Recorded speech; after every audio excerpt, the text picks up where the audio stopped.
Jelgavas novada Staļģenes ciematu 6 daudzdzīvokļu māju iemītniekiem pēdējos 20 gadus dzīve ritējusi teju kā seriālā, tāpēc saņemot pēdējās instances spriedumu, kas viņus atbrīvos no ķīlnieka lomas, emocijas bijušas neaprakstāmas.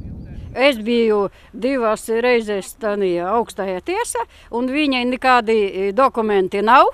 Es visu laiku šeit zināju, kā būs viss kārtībā.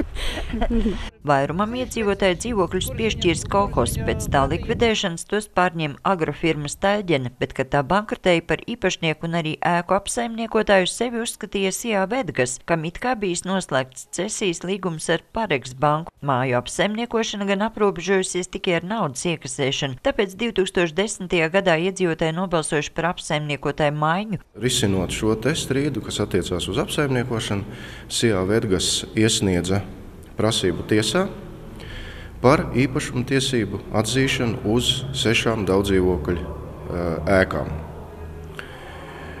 Staļģenē. Un tātad ceļot šo prasību, pretprasību iesniedza privatizācijas aģentūra un kā trešā persona Jelgavas novada pašvaldība. Jau pirmās instances tiesa atzinusi, ka ēkas pieder valstī un it kā noslēgto cesijas līgumu nav atzinusi arī pati Paregs banka. Tomēr lēmumi tikuši pārsūdzēti no vienas instances nākamajā. Tagad lēmums vairs nav pārsūdzams. Faktiski no 1996. gada šiem cilvēkiem bijusi tik liekta šī iespēja privatizēt.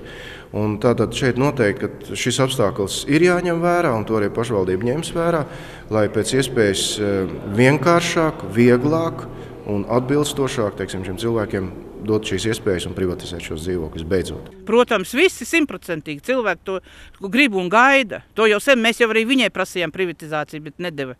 Joprojām gan turpinās tiesvedība ar Sijā Vedgas par apsaimniekošanu un jāatgūst arī zeme zem mājām, ko toreizējā pagasta padome pamatojoties uz it kā noslēgto cesijas līgumu piešķīrusi uzņēmumam.